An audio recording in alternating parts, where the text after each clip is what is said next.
Hi, this is Nicole Rivera, and you're listening to the Stop Writing Alone podcast. We are all in this together.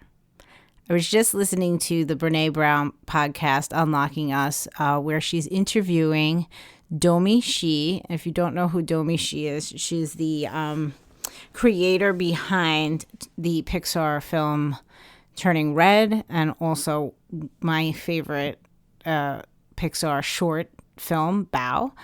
And she worked on oh my goodness, now I've forgotten the name of it.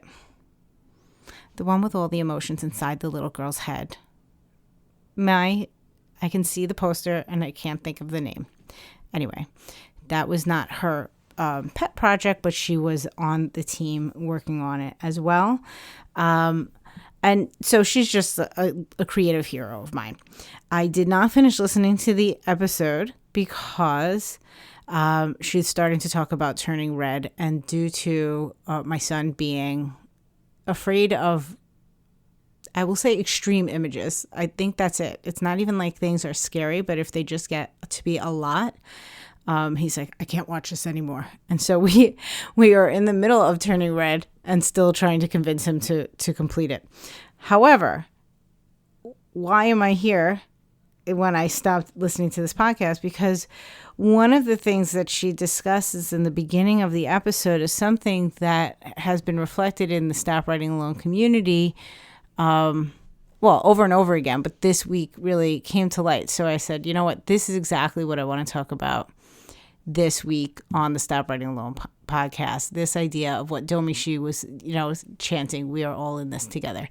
So she was talking about being in school to learn all of the filmmaking and the animation and the community that was sort of created with the different artists when they would go out into this space where they were all working on their own individual projects. So it's not like they were in a classroom setting where they were all working together on the same thing, but essentially it was a space, a studio that had the computers they needed, had all the supplies they needed. So this is where everybody gathered and was working on their individual projects.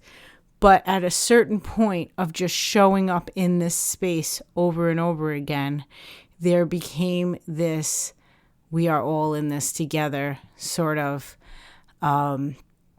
mantra, because what Domi had mentioned was that it was there that she really learned how to use all of the tools for her creations. She said, they teach us all these different things in the classroom, but when it comes down to actually having to, how do I use this program to do this type of editing?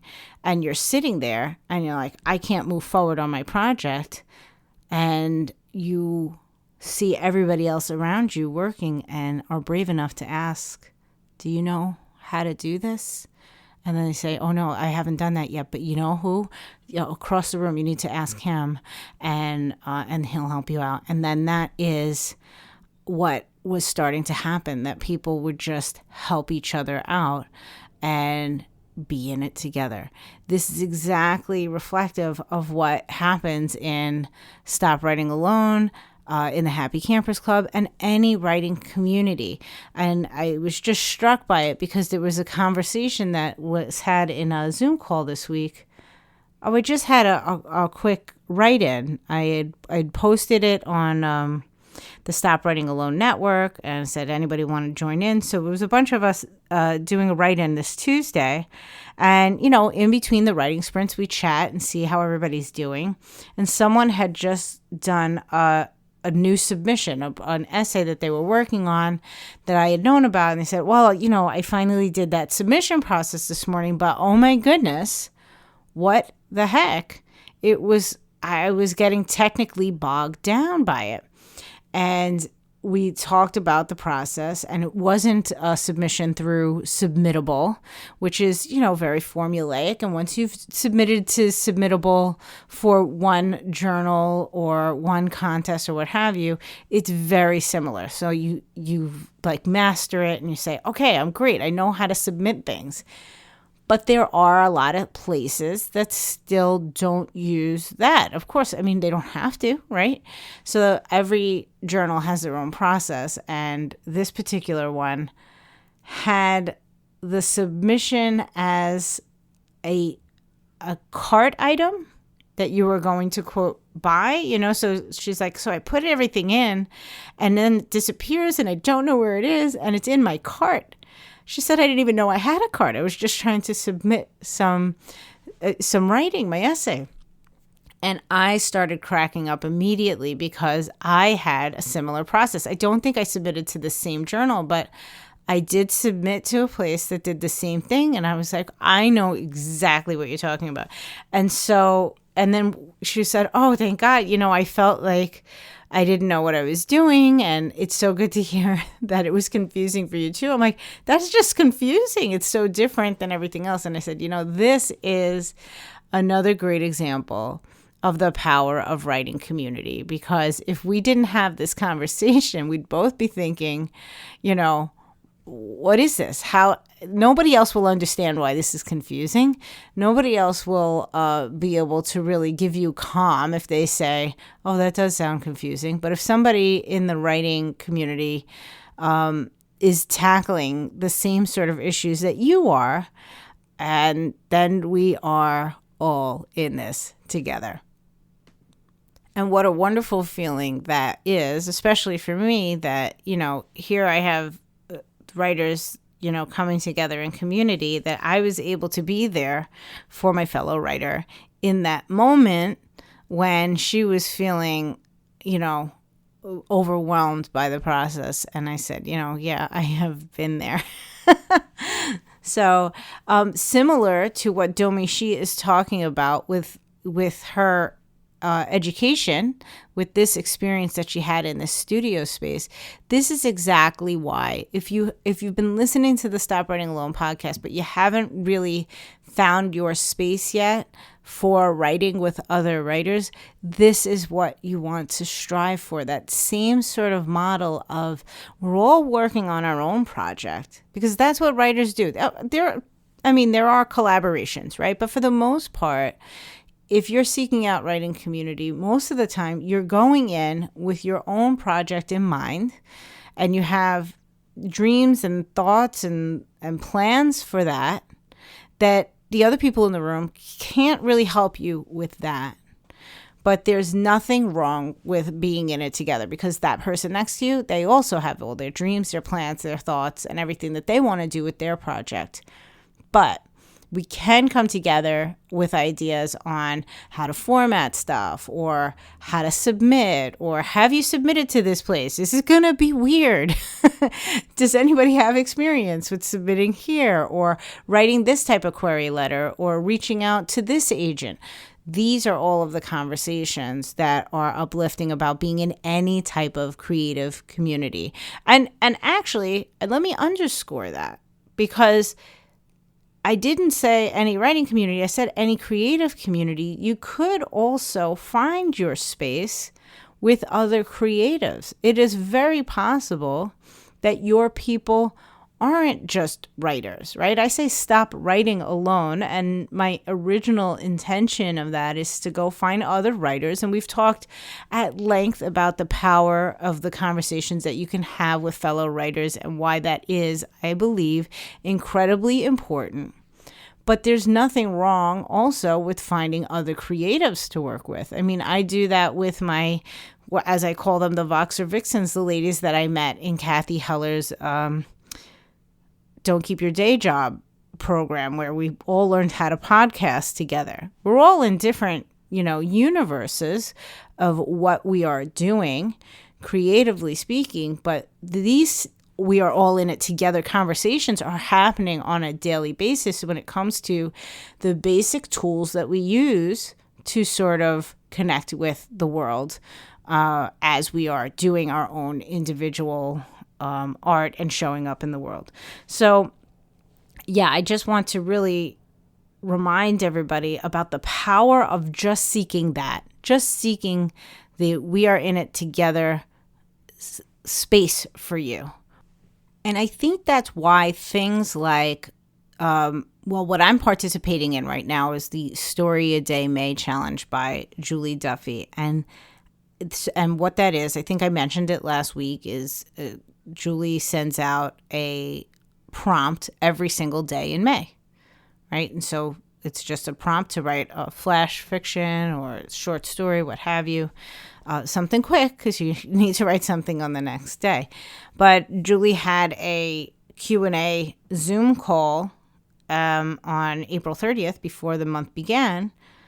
And there was very much this vibe of we're all in it together, right? And I think the same thing happens at NaNoWriMo. We're all in it together. We've all just committed to this challenge, and you feel like you can talk to anybody and they can truly understand where you are. So that is the fever pitch that happens with these month-long challenges, but it's not something that is reserved for only those places and times. You can find your people to be in it together with as you go through your entire journey of writing. So please don't rob yourself of that. If there's somebody that you connect with on one of those journeys, Story a Day May, NaNoWriMo, OctoRIMO, or National Poetry Month, or wherever it is, where somebody was in it with you and you felt like, we're in it together. We keep saying it. Don't lose that person, right? Even if it's not that you can't connect on a daily basis in the same way that you did during those challenges, you want to maintain those connections, build those connections, and keep it going, because here we are this Tuesday having a conversation in a write-in where one writer has this funky sort of submission process, feeling like really alone out there. Like, I did all the things. I wrote this essay that I really wanted to write.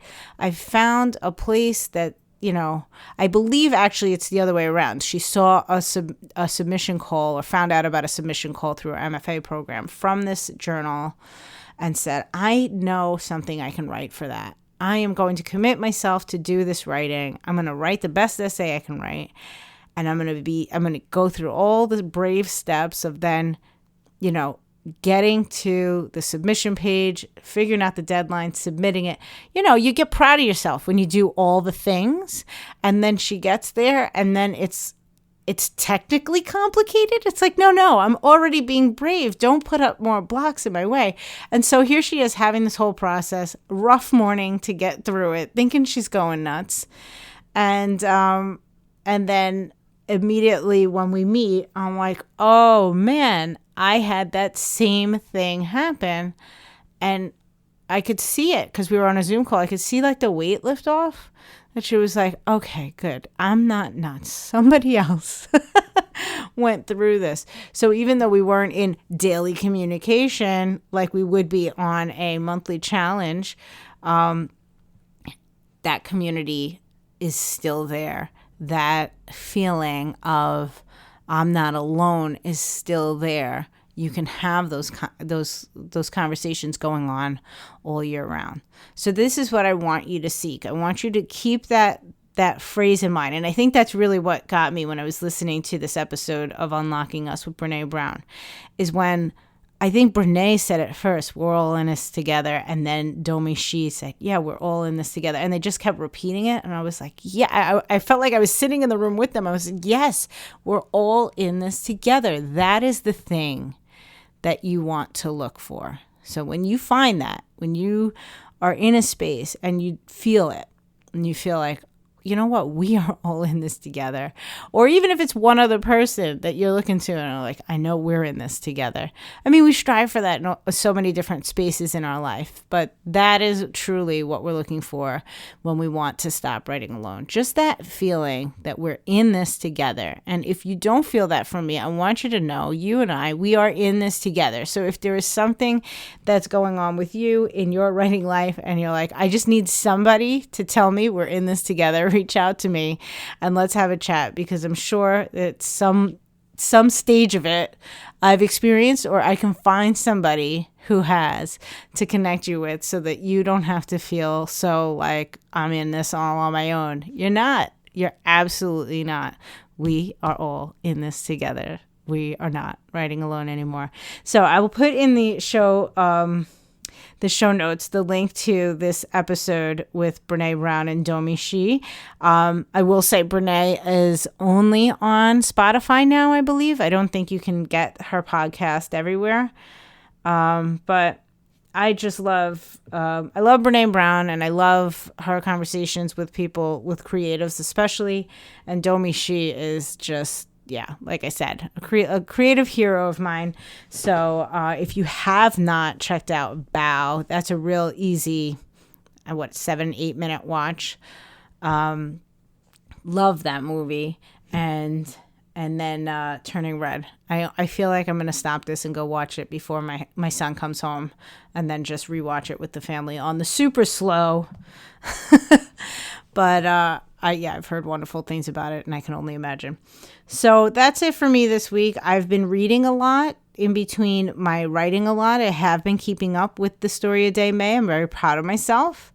I am 4 for 4 right now because I am recording this on Wednesday, even though you'll be hearing it on Thursday and beyond.